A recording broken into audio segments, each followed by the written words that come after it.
E a gente volta a falar sobre a questão da guarda compartilhada aqui com o doutor Luan Mainá, que é especialista em direito de família. A gente estava falando sobre essa questão de que, mesmo com datas pré-definidas, dias da semana pré-definidos, horários pré-definidos, de um lado ou do outro, do pai ou da mãe, em buscar essa criança, em ficar com essa criança, não impede o contato em outros horários que não aqueles ali.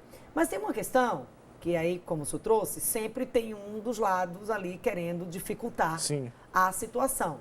Falar mal do outro para o filho, de uma forma que aquilo se torne visível, quando a outra parte vai buscar, o que pode acontecer? Como é que a parte pode proceder para evitar que isso continue acontecendo? Pode procurar a justiça? Então, esse relato que você me passou agora, a gente enquadra no judiciário como se fosse alienação parental.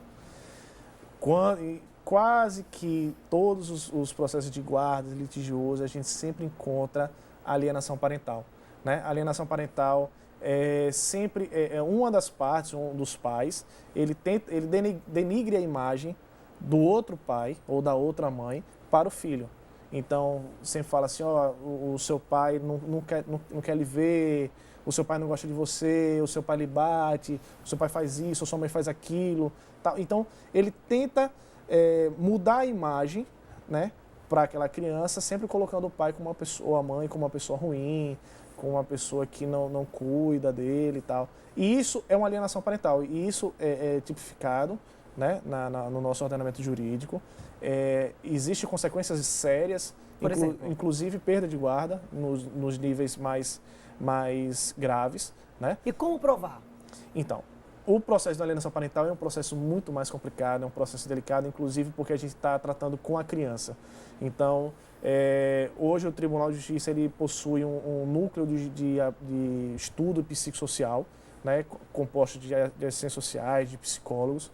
O pai ele ingressa com a ação, traz provas, né? Ele produz diversos tipos de provas, pode produzir provas escritas, como se fosse texto de mensagem, gravações, e leva para o judiciário esse tipo de prova, e o judiciário ele vai realizar um estudo psicossocial, um estudo social e um estudo psicológico com a criança e com os pais, e aí onde se possa ser identificado uma possível alienação parental.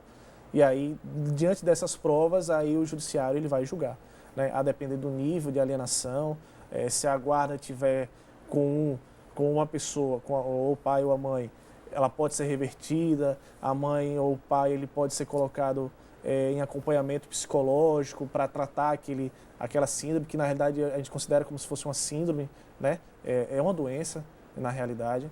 E o pai e a criança ela vai também tendo um acompanhamento psicológico para que volte ao normal, a convivência. Divergências no tipo de educação. Porque quando há guarda compartilhada, é comum a gente ouvir, por exemplo, a crítica de um lado ou do outro sobre a forma de você educar a criança, por exemplo. Quem fica menos com a criança ou fica em horários mais privilegiados, digamos assim, final de semana, tende a soltar mais, a liberar mais, atender mais os pedidos da criança, dar mais presente, enfim.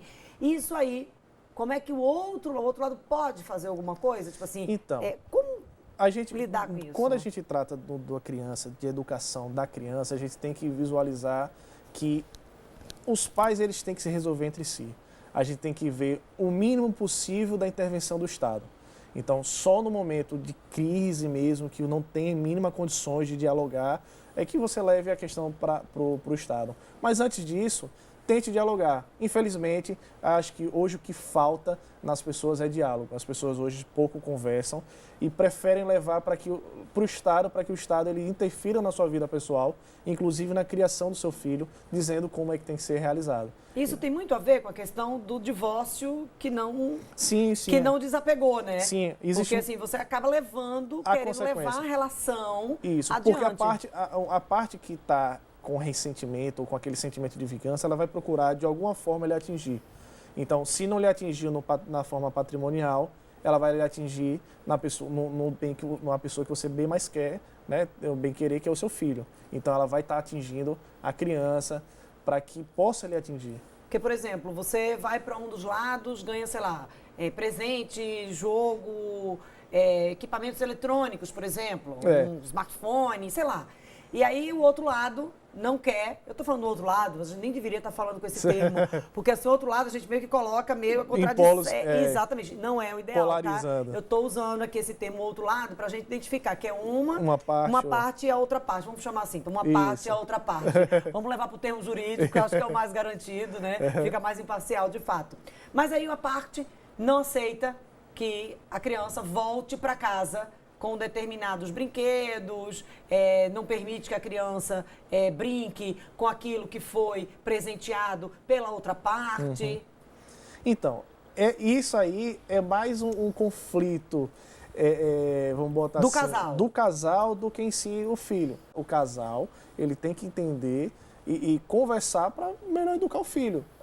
É o nosso filho aqui, vai ser filho para a vida toda, né? Não vai ser o divórcio que vai acabar com a paternidade ou a maternidade.